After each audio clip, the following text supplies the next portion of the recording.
বৃষ্টির দিনে আমাদের একটু চটপটা খেতে খুব ইচ্ছা হয়, তাই না? আর বৃষ্টির জন্য বাইরে যেতেও ইচ্ছা করে না। তো বাইরে যেতে হবে কেন বন্ধুরা? আসুন না, বাড়িতেই থাকা কয়েকটি উপকরণ দিয়েই বানিয়ে নিই পাপড়ি চাট। তো নমস্কার বন্ধুরা, আবারও একটা নতুন পর্বে আপনাদের সবাইকে স্বাগত। আজকের রেসিপি পাপড়ি চাট। তো প্রথমেই পাপড়ি চাট বানাতে গেলে আমাদের ময়দাটা মেখে নিতে হবে। তো আমি ময়দাতে স্বাদ মতো লবণ, কালো জিরে দিয়েছি। কালো জিরেটা অবশ্যই দিতে হবে বন্ধুরা। আর দিয়েছি জোয়ান, আর জোয়ানটা আমি হাতে এইভাবে একটু ঘষে নিলাম। 3 চামচ তেল দিয়ে ভালো করে প্রথমে শুকনো উপকরণগুলোই মিশিয়ে নেব, আর তারপর অল্প জল দিয়ে মাখতে হবে। একেবারে বেশি জল দেবেন না, কারণ এই ময়দার ডোটা কিন্তু নরম হবে না, একটু শক্তর দিকেই রাখতে হবে। তো তার জন্য অল্প অল্প জল দিয়ে ময়দাটা মেখে নিতে হবে। এখন ময়দাটা মাখা হয়ে গেছে, আমি রেখে দেব আধ ঘন্টার জন্য। আধ ঘন্টা পর আমি আবারও ময়দাটা একটু মেখে নিচ্ছি। মেখে নেবার পর ময়দা থেকে লেচি কেটে আমি রুটি বানিয়ে নেব। বেলন চাকিতে আমি রুটিটা বেলে নিচ্ছি। অল্প শুকনো ময়দা ছড়িয়ে রুটিটা আমি বেলে নিলাম। খুব বেশি পাতলা বা খুব বেশি মোটা করে রুটিটা বেলবো না, মিডিয়াম সাইজেরই রুটিটা আমি করে নিয়েছি। বড় একটা রুটি করে নিয়েছি। আর এবার আমি কুকি কাটার দিয়ে আমি পাপড়িটা কেটে নিচ্ছি। কুকি কাটার যদি না থাকে, যে কোনো কৌটোর ছিপি দিয়ে বা ছোট স্টিলের গ্লাস থাকলেও কিন্তু এইভাবে গোল গোল কেটে নেবেন। আর বাড়তি ময়দাটা আমি তুলে নিচ্ছি। এই ময়দাটা দিয়ে পরের বারেও কিন্তু আমি এই পাপড়িগুলো করে নেব। এখন যে কাজটা করছি এটা কিন্তু অবশ্যই বন্ধুরা করতে হবে।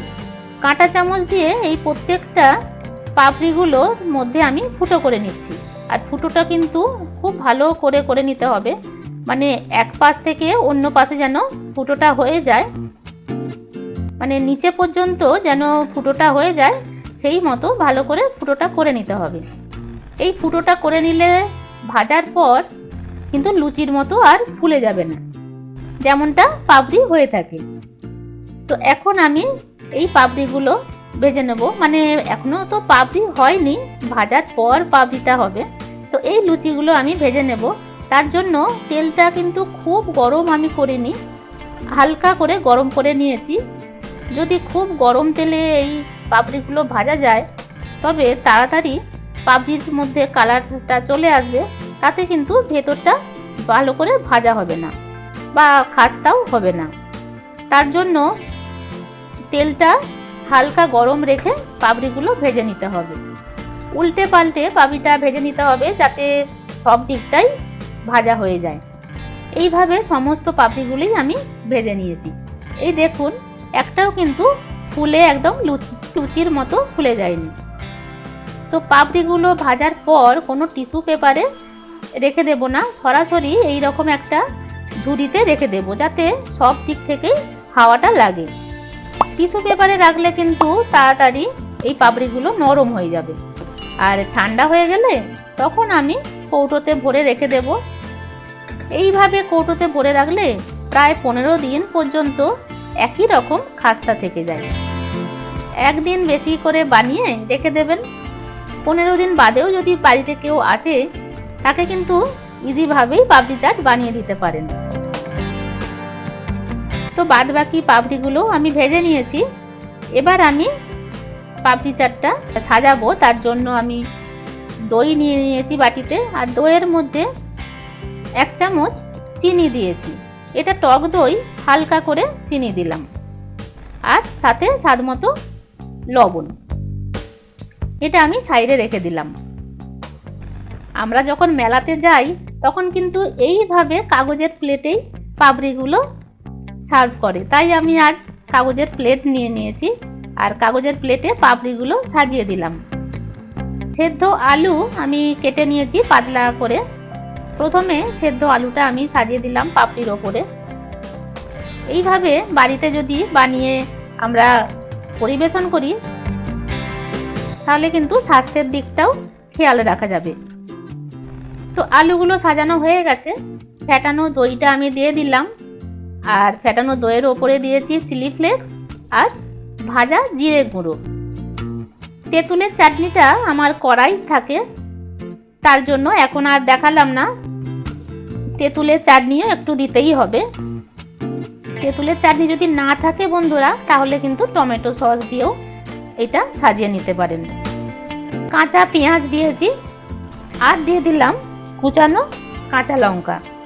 আমি কিন্তু পাপড়ি চাটে কাঁচা লঙ্কা দিই, আমার একটু ঝাল ঝালই ভালো লাগে। আপনারা চাইলে কিন্তু কাঁচা লঙ্কাটা নাও দিতে পারেন। খুব মিহি করে কুচানো টমেটোও দিয়ে দিলাম, আর এখানে দিয়েছি ধনেপাতা পুদিনার চাটনি। ধনেপাতা পুদিনার চাটনিটাও অপশনাল, আপনারা নাও দিতে পারেন, কারণ ধনেপাতা কুচি কিন্তু অবশ্যই দিতে হবে।